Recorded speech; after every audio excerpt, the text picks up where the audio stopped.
नमस्कार, मैं हूं आपका दोस्त विजय विद्रोही और आप देख रहे हैं हमारा खास कार्यक्रम विजय फैक्टर। आखिर उपराष्ट्रपति पद से जगदीप धनखड़ ने इस्तीफा क्यों दिया? इस्तीफा दिया या इस्तीफा लिया गया? इस्तीफा देने के लिए मजबूर किया गया। आखिर उपराष्ट्रपति जगदीप धनखड़ ने इस्तीफा देने से चंद घंटे पहले राष्ट्रपति द्रौपदी मुर्मू से मुलाकात क्यों की? आखिर ऐसी क्या बात हुई जिसकी बारे में सूचना ना तो राष्ट्रपति भवन से दी गई ना उपराष्ट्रपति भवन से? 3 घंटे में अचानक ऐसा क्या हुआ कि धनखड़ को इस्तीफा देना पड़ा?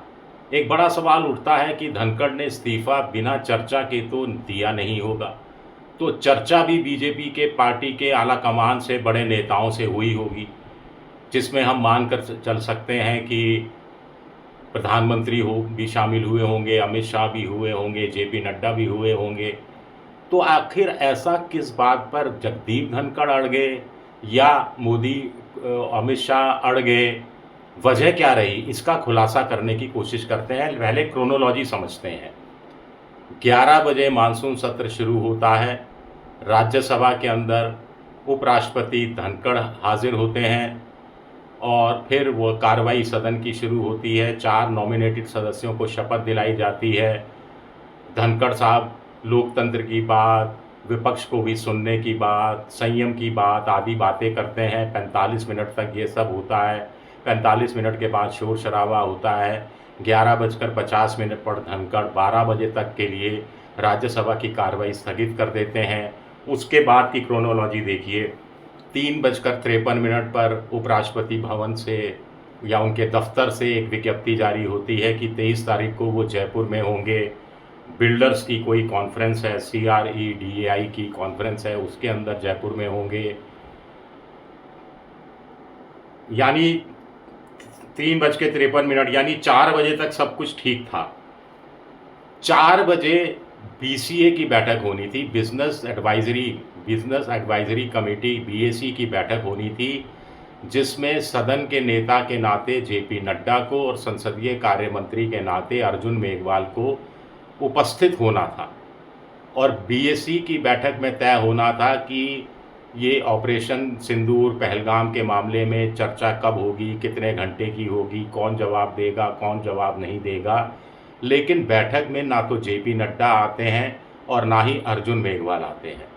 बैठक स्थगित कर दी जाती है और तुरंत जगदीप धनखड़ घोषणा कर देते हैं जयराम रमेश के अनुसार कि ट्यूसडे को दोपहर 1 बजे बैठक होगी BAC की। और साथ ही साथ जयराम रमेश के हवाले से खबर आती है, जो बाद में आई, कि न्यायिक प्रक्रिया से जुड़े हुए कुछ न्यायपालिका को लेकर कुछ महत्वपूर्ण घोषणाएं भी जगदीप धनखड़ करने वाले हैं। तो ये क्या घोषणाओं में कोई पेच फंसा हुआ है? इसका जिक्र करेंगे। 5:30 बजे विपक्षी पार्टी के सांसदों से जगदीप धनखड़ की मुलाकात होती है। वो महाभियोग प्रस्ताव जस्टिस वर्मा के खिलाफ पेश करते हैं, जिसमें से 50 से ज़्यादा सांसदों के हस्ताक्षर होते हैं। राज्यसभा के लिए 50 चाहिए, लोकसभा के लिए 100 चाहिए। तब तक भी सब ठीक चल रहा था। 6 बजे एक मैसेज आता है जगदीप धनखड़ के पास। 6 बजे ये मैसेज स्वाभाविक है कि कहाँ से आया होगा, सत्ता पक्ष की तरफ से आया होगा। तो 6 बजे एक मैसेज आता है कि भाई जो आपने प्रस्ताव मंजूर किया है महाभियोग का विपक्षी पार्टियों का, उसमें तो सिर्फ विपक्षी पार्टियों के सांसदों के हस्ताक्षर हैं। हमारा बीजेपी का तो एक भी सांसद नहीं है। तो वजह कुछ समझने की कोशिश कीजिए। 6 बजे के बाद बीजेपी के राज्यसभा के सांसद राजनाथ सिंह के दफ्तर में जमा होना शुरू होते हैं। वहाँ पर महाभियोग प्रस्ताव पर साइन करने का सिलसिला शुरू होता है। अब सवाल उठता है, चलिए सवाल पर बाद में आते हैं। तो ये स्वाभाविक है 6:30 पौने 7 तक ये सिलसिला चला होगा। 7 साढ़े 7 बजे जयराम रमेश फ़ोन पर बात करते हैं जगदीप धनखड़ से, और वो कोई इशारा नहीं करते, कोई बात नहीं करते, कोई संकेत नहीं देते। और 9:23 पर उपराष्ट्रपति के दफ्तर से एक प्रेस रिलीज जारी होती है जिसमें उनके इस्तीफे की बात होती है। तो कुल मिलाकर 6:30 से लेकर 9 बजे के 9:30 बजे यानी 3 घंटे में ऐसा कुछ हुआ जिसकी वजह से जगदीप धनखड़ को इस्तीफा देना पड़ा। सबसे इम्पॉर्टेंट बात है कि ये जो वर्मा जी हैं, यशवंत वर्मा जस्टिस, इनके खिलाफ महाभियोग लोकसभा में भी कल ही लाया गया था और सर्वदलीय बैठक में एक दिन पहले तय हो गया था कि लोकसभा के अंदर ये महाभियोग का प्रस्ताव लाया जाएगा। 150 से ज़्यादा सांसदों के साइन उसमें हुए थे, जिसमें कांग्रेस के प्रियंका गांधी, राहुल गांधी के साइन थे।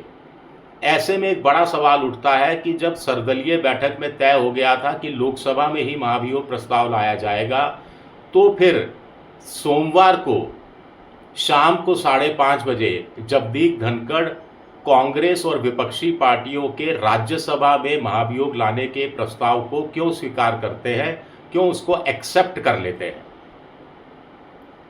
भारत के इतिहास में यह पहली बार हो रहा है कि महाभियोग प्रस्ताव किसी एक जज के खिलाफ दोनों सदनों में लाया जाए, एक ही दिन लाया जाए और करीब करीब एक ही समय लाया जाए। और जगदीप धनखड़ चूंकि चेयरमैन हैं, वो उस प्रस्ताव को अपने सचिवालय को आगे की कार्रवाई के लिए प्रेषित कर देते हैं, यानी कुल मिलाकर वो मंजूर कर लेते हैं।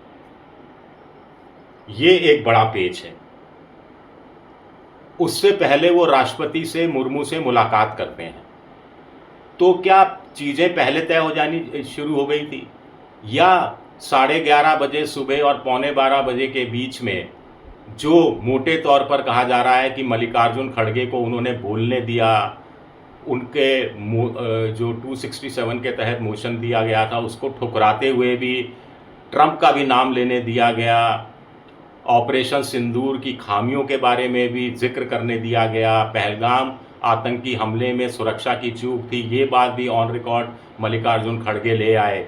तो इससे जेपी नड्डा नाराज़ हो गए थे, लेकिन ये उपराष्ट्रपति के इस्तीफे की वजह नहीं बनता। एक और चीज़ इसमें कही जा रही है कि महाभियोग प्रस्ताव 2 जजों के खिलाफ पेंडिंग है राज्यसभा में। एक तो 24 दिसंबर 2024 से ही है, वो इलाहाबाद हाईकोर्ट के जस्टिस शेखर यादव के खिलाफ है। शेखर यादव आरएसएस के कार्यक्रम से में कुछ बोल रहे थे, बीजेपी या मोदी सरकार नहीं चाहती, ऐसा सूत्र बता रहे हैं कि शेखर यादव के खिलाफ महाभियोग प्रस्ताव आए।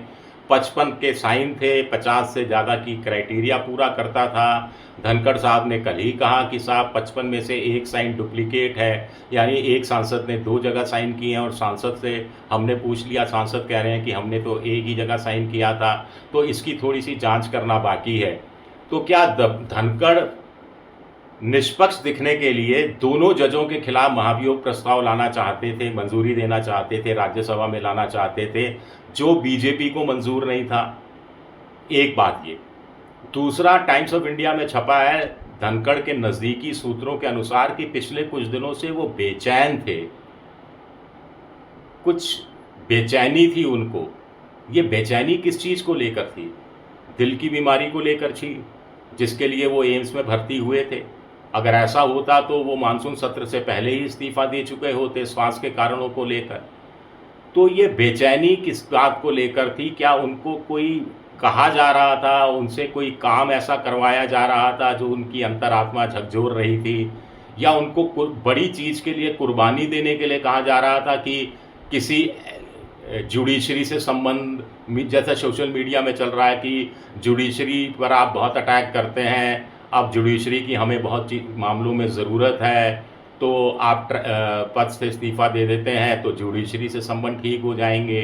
कुछ लोग कह रहे हैं नीतीश कुमार को उपराष्ट्रपति बनाने का फार्मूला है, इसलिए उनके पद की बलि मांगी जा रही थी।